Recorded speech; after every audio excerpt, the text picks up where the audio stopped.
First day in Chiang Mai. তো Chiang Mai হোটেলে আমরা 4টের দিকে পৌঁছে গেছিলাম। এবার পৌঁছে যথারীতি প্রচণ্ড টায়ার্ড ছিলাম, প্রায় 12-14 ঘন্টা ধরে আমরা জার্নি করে। তো তার জন্য এখানে ঘুমিয়ে কিছু অফিসের কাজ করে এখন 8:30 মতন বাজে, আমরা বেরিয়ে গেছি বাইরে একটু যাওয়ার জন্য। প্রচণ্ড খিদে পেয়ে গেছে, কেন একদম মানে দুপুরবেলায় সেই একটা থাইল্যান্ডে সুবর্ণভূমি এয়ারপোর্টে খেয়েছিলাম। আর তার জন্য এখানে লাঞ্চের প্ল্যান ছিল, কিন্তু সেটার হয়ে ওঠেনি। তো তার জন্য আমরা এখন যাচ্ছি একটা ক্যাফেতে, মানে রেস্টুরেন্ট টাইপের। তো এখানে অ্যাকচুয়ালি কিন্তু খুব ভালো ক্যাফেজ, রেস্টুরেন্টস এইসব খুব ভালো চিয়াংমাইতে থাকে। তো আমার ফিশ অ্যান্ড চিপস আর স্টেক খাওয়ার খুব ইচ্ছে হচ্ছিল। তো আমরা যেখানে ছিলাম ওখান থেকে মোটামুটি 650 মিটারে একটা গুগল রিভিউতে দেখলাম যে এখানে বেশ ভালো একটা জায়গা আছে।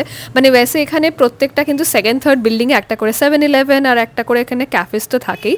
খুব বেশিক্ষণ বাইরে থাকতে পারবো না, কেন আমার অফিসের কাজ বাকি আছে, তার জন্য আবার হোটেলে গিয়ে কাজ করতে হবে। তো প্রথমেই চলে গেলাম অফকোর্স থাইল্যান্ডে এসে 7-Eleven-এ। মানে থাইল্যান্ডে এসে থাকলে জানো যে 7-Eleven is a must visit. এটা কনভিনিয়েন্স স্টোর, আর এভরি সেকেন্ড বিল্ডিং এখানে একটা 7-Eleven থাকে পুরো থাইল্যান্ডে।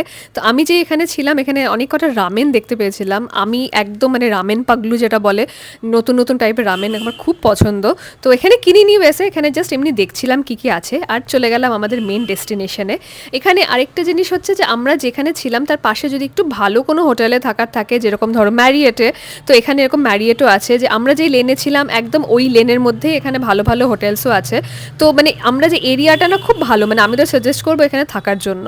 তো তারপর একটু যেতে এখানে দেখলাম একটা নাইট মার্কেট, এটা একটা স্ট্রিট মার্কেট। তো প্রচুর এখানে জামা কাপড়, তারপরে পাসপোর্ট কভার এখানে 100 বাটে ছিল। আর এখানে একটা জিনিস যে থাইল্যান্ডে মোটামুটি স্ট্রিট মার্কেটে সব জায়গাতেই কিন্তু বার্গেনিং করতেই হবে।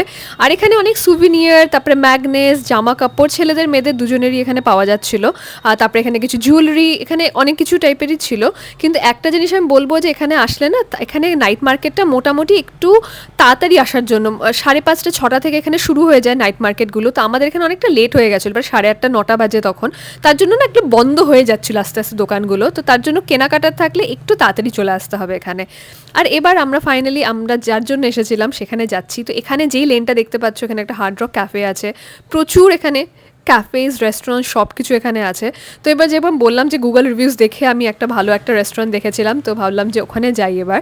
তো এবার কী কী খেয়েছি আর জায়গাটা কেমন সেটা দেখাচ্ছি। আর এখানে দেখতে পাচ্ছ আরেকটা নাইট মার্কেট, মানে Chiang Mai is famous for their night market. তো ডিনারের জন্য এখানে এসে গেছিলাম। তো আমি এখানে এসে দেখলাম যে অলমোস্ট খালি, মানে একটা দুটো খালি কাস্টমার ছিল। তো আমি ভাবলাম যে আপনাকে একটু বেশি তাড়াতাড়ি এসে গেছি না দেরিতে এসেছি, মানে কি হলো বুঝলাম না। বাট এবার কী কী খাওয়ার আছে দেখাচ্ছি।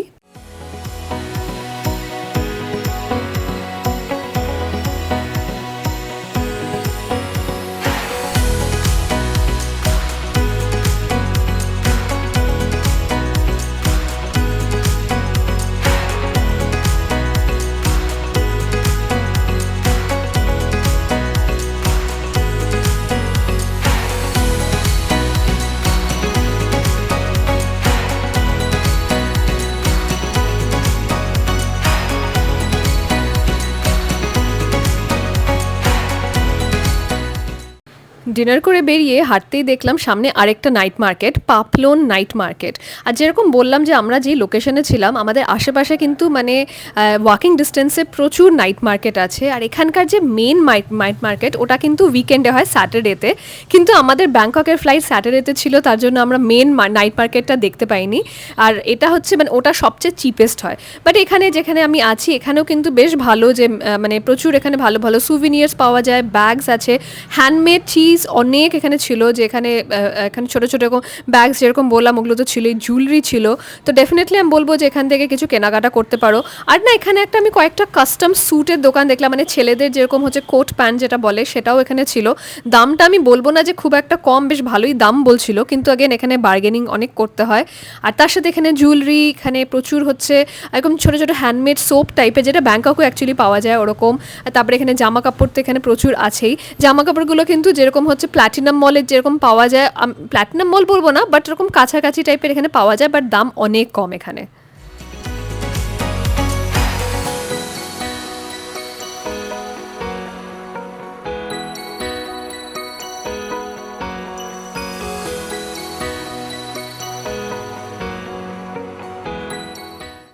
নাইট মার্কেটের আরেকটা ফেমাস জিনিস হচ্ছে এখানকার ফুড মার্কেট। তো এটা ফুড মার্কেট কিন্তু এখানকার হচ্ছে খুব ফেমাস চিয়াংমাইয়ের, মানে খাওয়ার এখানে খুব ভালো। তো যেহেতু আমরা ডিনার করে এসেছিলাম তার জন্য খুব একটা খিদে ছিল না, বাট এখানে মানে সব কিছু পাওয়া যায়। আর ইভেন এখানে ভিগান শপসও ছিল, মানে ভেজিটেরিয়ান, মানে বাঙালি ভেজিটেরিয়ান তো কমই হয়, বাট কখনো যদি ভেজিটেরিয়ান খাবার থাকে তাহলেও কিন্তু এখান থেকে খাওয়া যেতে পারে। তো আমরা যেহেতু পুরো খেয়ে দিয়েই এসেছিলাম তার জন্য একটা আইসক্রিম এখান থেকে নিয়েছিলাম, যেটা বেশ ভালোই ছিল এখানে খেতে। আর তারপরে আমরা ছিলাম on the way back to the hotel. আর এখানে হচ্ছে যেহেতু আমি বললাম যে আমার অফিসের কাজ ছিল, মানে অফিসের কাজ নিয়ে ঘুরতে আসা আমি জানি খুব একটা হয় না, বাট আমার 1-2 দিনের জন্য একটু অফিসের কাজ ছিল, ওটা করতেই হতো। আর আমরা ফাইনালি যখন ফিরতে যাচ্ছিলাম তখন হঠাৎ করে রাস্তায় দেখলাম যে এখানে একটা ভালো একটা পার্টি হচ্ছে একটা পাবের মধ্যে। আর বেশ মানে ভালো লাগলো যেখানে জায়গাটা, তো তার জন্য ভাবলাম চলো ওখানে চলেই যাই। তো 1-1.5 ঘন্টা ওখানে পাবে ছিলাম, ওখানে একটু বেশ পার্টি করলাম, করে we were back on the way to the hotel.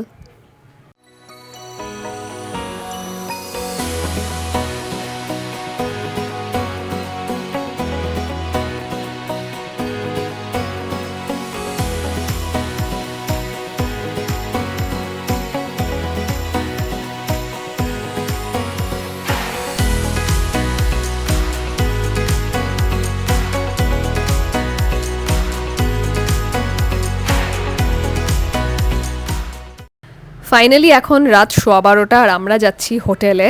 তো আমরা গেছিলাম 7-Eleven-এ, ওখান থেকে একটু টুকটাক কিছু খাবারও কিনেছিলাম। আর রাত্রি 12টার পর না ক্যাশ দিতে হয়েছিল।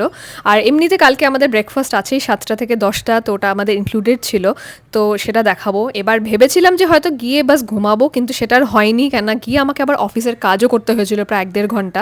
যাক আজকে খুব একটা কিছুই সেরকম করিনি, কেন ঘুমিয়ে আমাদের টায়ার্ড ছিলাম, কেটে গেছে। এবার নেক্সট ভিডিওতে আমি দেখাবো চিয়াংমাইতে কোথায় কোথায় ঘোরা যায়, কী কী আছে। Stay tune for it. আর ভালো লেগে থাকলে ডোন্ট ফরগেট টু সাবস্ক্রাইব। প্রচুর থাইল্যান্ডের ব্লগ আসবে, ব্যাংকক, চিয়াংমাই সব কিছু থাকবে। আমাকে ইনস্টাগ্রামে ফলো করো and take care guys, by.